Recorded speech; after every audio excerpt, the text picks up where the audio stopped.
श्री नवनाथ चरित्र अध्याय 16 कनिफनाथांचा शिष्यवर्ग। इकडे कनिफनाथ तपस्येनंतर गावोगावी गुरूचा शोध करीत फिरत होता। तो ज्या गावात जाई तिथे लोकांना बोधामृत देत होता, म्हणून त्या लोकांना त्याच्याविषयी अत्यंत जिव्हाळा प्रेम वाटू लागले। ते सर्वजण त्याचा अनुग्रह घेऊ लागले। तेथील लोक विरक्त होऊन आपले घरदार सोडून त्याच्याबरोबर चालू लागले। असे शिष्य गोळा करीत करीत त्याचे 700 शिष्य झाले। ते त्याच्याबरोबर जाऊ लागले। ते सर्व शिष्य गुरुबरोबर पूर्वेकडील देशात गेले। तेथे स्त्री राज्य असून त्या राज्यात कोणी वाचत नाही हे सर्वजण ऐकून होते, म्हणून तेथून माघारी फिरण्याचा विचार ते करू लागले। कनिफनाथ त्या राज्यात जाणार म्हणून सर्वजण अस्वस्थ झाले। काही जण म्हणत होते की आपण गुरुचे पाय धरले, ते सोडून माघारी जाणे बरोबर नाही। जीवाच्या आशेने आपण आपली गुरुव्रत का सोडावे? तर काही आपण गुरूंना सोडून आपला जीव वाचवावा म्हणून पलायन करावे, असे विचार त्या सर्व शिष्यांच्या मनात येऊ लागले। काया, वाचा, मन, धन आपण गुरुला अर्पण केले असता आता आपल्या जीविताचा विचार मनात आणून हे व्रतभंग करणे योग्य नाही, अशी कुजबूज त्या शिष्यांच्या मध्ये चालू होती। कनिफनाथांनी हे शिष्यांचे मनसुबे ओळखले। ते सर्वजण घाबरलेले असून या राज्यात माझ्याबरोबर येण्यास तयार नाहीत। त्यांची ही हीन दुर्बल बुद्धी नष्ट करावयास हवी। त्यांना काही प्रताप दाखविल्याशिवाय त्यांची मते निर्भय होणार नाहीत, असे म्हणून नाथांनी झोळीतून भस्म बाहेर काढले आणि स्पर्शास्त्र जपून 3 दिशेला भूमीवर पेरले। त्यांच्या पुढील स्त्रीराज्याचा मार्ग मोकळा ठेवला, ज्या मार्गाने हे शिष्य पळून जाणार नाहीत। त्यानंतर सर्व शिष्यांच्या समोर बसून त्यांना नाथ म्हणाले, आम्हाला आता स्त्री राज्यात जाणे आहे। तेथे जाणे कठीण आहे, कारण पुरुष कोणी तेथे वाचत नाहीत, परंतु तेथील यात्रा करून येण्याचे मी ठरविले आहे। माझ्यावर पूर्ण विश्वास असून ती यात्रा करून मी परत येईन।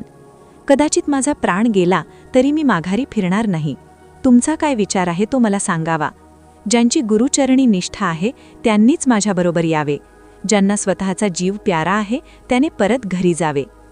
कनिफनाथांनी असे सांगितल्यावर 700 पैकी 7 जण त्यांच्याबरोबर जाण्यास तयार झाले। बाकी सर्वांनी माघारी जाण्याचा विचार केला। त्यांच्या मनात विचार आला, आपण गुरुला न सांगता येथून पलायन करून जाण्याचा विचार करीत होतो, परंतु आता गुरुनेच परत जाण्यास सांगितले आहे, हे बरे आहे, असे म्हणून ते माघारी चालू लागले। 1 कोसपर्यंत ते चालले।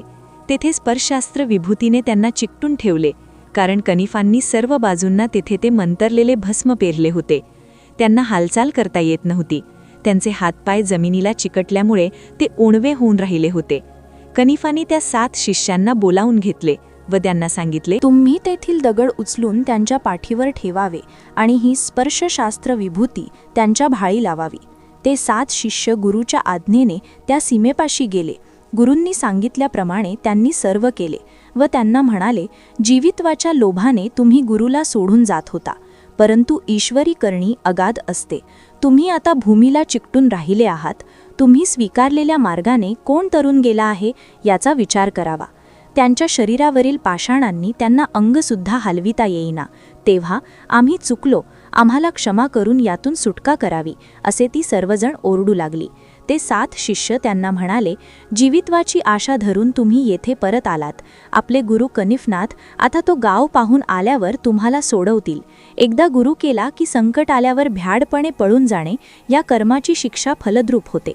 आम्ही आता त्या स्त्री देशात गुरुबरोबर जातो। दैवयोगी परत आलो तर तुम्हाला सोडवून नेऊ, असे ती 7 जण शिष्य त्यांना सांगून जाण्यास निघाले। तेव्हा ते ओरडत म्हणाले, आम्ही सर्व तुमच्याबरोबर स्त्री राज्यात येण्यास तयार आहोत। आम्हाला क्षमा करून तुमच्याबरोबर घेऊन चला।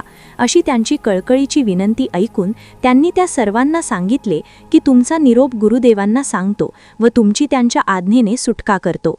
ते 7 शिष्य माघारे फिरून गुरुदेवांकडे आले आणि त्यांना सर्व कथा सांगून त्यांची मुक्तता करण्यासाठी आज्ञा मागू लागले।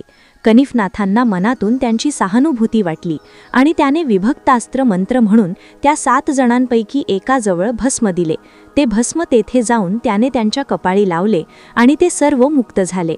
तेथून ते परत गुरुस्थानी आले आणि गुरुचरणावर माथा ठेवून शरण गेले। गुरुनाथांबरोबर सर्वजण त्या स्त्री राज्यात जाण्यास निघाले। ते 700 शिष्य कनिफनाथासह त्या राज्यात जाण्यास तयार झाले, म्हणून कनिफनाथांना अत्यंत आनंद झाला।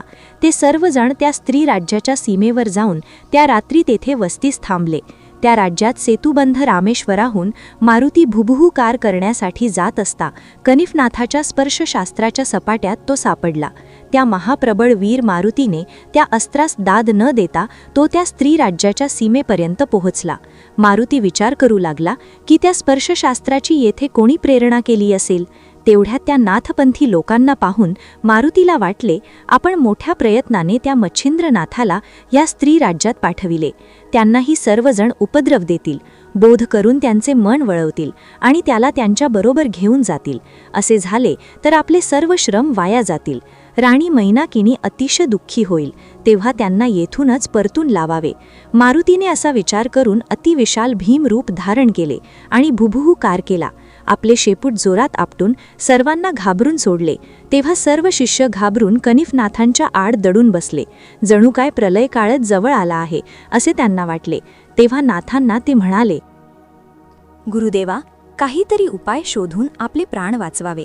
कनिफाने त्यांना धीर देऊन सांगितले, तुम्ही निश्चिंत राहावे, आता पुढे काय होईल ते पाहावे. कनिफानाथांनी वज्रास्त्र सिद्ध करून भस्म मंत्रून फेकले. वायुनंदनाने ते निजदृष्टीने पाहिले. तेव्हा त्याने मोठमोठे पर्वत उचलून कनिफनाथांच्या अंगावर फेकण्यास सुरुवात केली. परंतु नाथांच्या त्या वज्रास्त्राने त्या दगडांचे चूर्ण होऊ लागले. मारुतीने वज्रमुष्टीचा प्रहार करताच ते वज्रास्त्र क्षीण झाले. तेव्हा नाथांनी कालिकास्त्र मंत्रून सोडले. त्यानंतर अग्न्यास्त्र, वासवास्त्र म्हणजे इंद्रास्त्र, वायवास्त्र अशी त्यांनी वरच्यावर अस्त्रे सोडली. त्यामुळे मोठा प्रलय उडाला. मारुतीचे त्या अस्त्रांपुढे काही चालेना. त्या अग्न्यास्त्राने मारुतीच्या देहाची जर्जरावस्था झाली. त्याने त्या अस्त्रांचा बिमोड करण्याचा पुष्कळ प्रयत्न केला, परंतु त्याचा काही उपयोग झाला नाही. मारुतीने आपला पिता जो वायू त्याला म्हटले, मी तुझा पुत्र असता आणि माझा प्राण जात असता तू स्वस्थपणे बसला आहेस. पुत्राची अशी दुर्दशा झालेली पाहून कोणत्या पित्याला सुख वाटेल का. तेव्हा पुत्राच्या मायेस्तव वायुवास्त्र क्षीण झाले. त्यानंतर कनिफाने मोहनास्त्र फेकले. ते मारुतीच्या वज्र शरीरात संचारले, परंतु ते मारुतीच्या वज्र शरीरास लागले नाही. त्याने त्याला काहीसे भ्रांत केले. तरीही मारुतीने ते अग्न्यास्त्र त्याच भ्रांतीत महाबराने उचलून समुद्रात फेकले. त्याच्या तापाने समुद्राचे पाणी गरम होऊ लागले, म्हणून समुद्र मूर्तिमंत होऊन वर आला.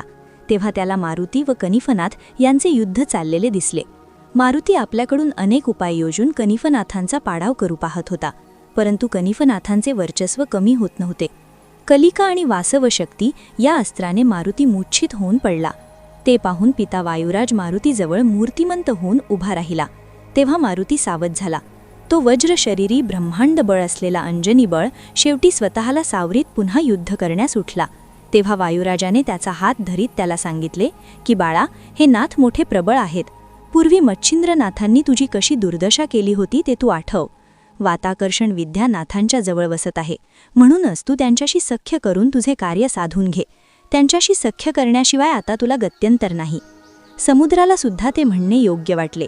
ते दोघे मारुतीला घेऊन तसेच नाथांकडे गेले आणि कनिफनाथाला ते अत्यंत प्रेमाने भेटले. कनिफाने त्या तिघांना मोठ्या प्रेमाने वंदन केले आणि मारुतीला विचारले, तू माझ्याशी युद्ध का केलेस. नाथांच्या प्रश्नाला उत्तर देताना मारुती म्हणाला, हे नाथा, मी मोठ्या प्रयासाने मच्छिंद्रनाथांना त्या स्त्री राज्यात पाठवले आहे. ते तुमच्याच पंथातील आहेत. तेव्हा त्यांना उपदेश करून तुम्ही त्यांना तेथून परत न्याल या भीतीने मी तुम्हाला तेथे जाण्यास मज्जाव करीत होतो. तरी आता कृपया तुम्ही तेथे जाऊन त्यांना काही उपदेश करू नये हीच माझी इच्छा आहे. तुम्ही मला तसे वचन देऊन त्या राज्यात अवश्य गमन करावे. तेव्हा कनिफनाथ हसत म्हणाले, तुम्हाला अशी शंका का आली की आम्ही मच्छिंद्रांना तेथून परत आणण्यास जात आहोत. असे म्हणून कनिफाने त्या तिघांना तसे वचन दिले आणि ते तिघे समुद्रदेव, वायुदेव आणि वायुसूत म्हणजेच मारुती तेथून परतले. सायनदेवाच्या घरी पूजाभिक्षा स्वीकारून श्रीगुरु निघाले. ते वासरब्रह्मेश्वरी नदीपासून थोड्या अंतरावरील वटवृक्षाच्या खाली श्रीगुरूंनी थोडी विश्रांती घेतली आणि नंतर मुक्कामी पोहोचले. त्या पोटशुळाने पिडलेल्या ब्राह्मणास श्रीगुरूंनी व्याधीमुक्त केले ही बातमी गावात पसरलेली होती.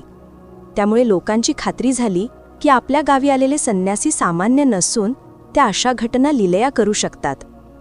ते ईश्वरी अवतारच आहेत असे म्हणून गावातील बरीच मंडळी त्यांच्या दर्शनाला त्यांच्या मुक्कामी पोहोचलेली होती. सूर्यास्तानंतरही काही काळ लोकांची ये-जा चालूच होती. शेवटी शिष्यांनी आता दर्शन होणे शक्य नाही असे सांगून त्या गर्दीपासून श्रीगुरूंची सुटका केली. श्रीगुरूंनी दुसऱ्या दिवशी सकाळीच गाव सोडून पुढे प्रवासास जाण्याची सूचना शिष्यांना दिली होती. ज्या यवनाच्या दरबारी सायनदेव सेवाचाकरी करीत होता तो एक महाक्रूर असा यवन होता. त्याच दिवशी त्या यवनाचे दूत सायनदेवाच्या घरी आले होते. तो यवन दरवर्षी एका ब्राह्मणाला बोलावून त्याचा विश्वासघात करून प्राण घेत असे. ते दूत तेथून परतलेले त्याच्या पत्नीने पाहिलेले होते. त्या दूतांना पाहून सायनदेव मनातून घाबरला होता. त्याच्या डोळ्यांतून अश्रुधारा वाहत होत्या. बराच वेळ झाला तरी आपला पती खोलीबाहेर आला नाही हे पाहून ती पतिव्रता आपल्या मुलांसह त्या खोलीत गेली.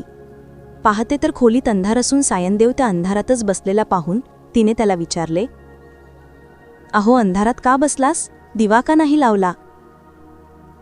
तेव्हा सायनदेव म्हणाला, आता कायमचाच अंधार होणार आहे. आपल्या सर्वांच्या नशिबी अंधारच आहे. हे त्याचे शब्द ऐकून ती घाबरली व त्याचा हात धरून शेजारच्या प्रकाश असलेल्या खोलीत त्याला नेऊन तिने बसविले. त्या खोलीत समोरच दत्तगुरूंची छवी भिंतीवर लावलेली होती. तिच्याकडे लक्ष जाताच त्याला श्रीगुरुदेवांची मूर्ती नजरेसमोर आली. दुपारी जाताना श्रीगुरूंनी माझ्या मस्तकावर वरदहस्त ठेवलेला त्याला आठवला आणि त्या आठवणीने त्याचे मन निर्धास्त झाले.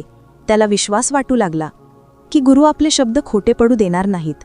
तेच माझे या संकटातून रक्षण करतील. श्रीगुरूंचे स्मरण करून त्याने मनोमन फोटो पुढे सांगितले, हे गुरुदेवा, त्या यवन राजाचे दूत मला बोलावण्यास आले होते. मी तिकडे गेलो तर यवन माझे प्राण घेईल, परंतु तुमचा वरदहस्त माझ्या शिरावर आहे.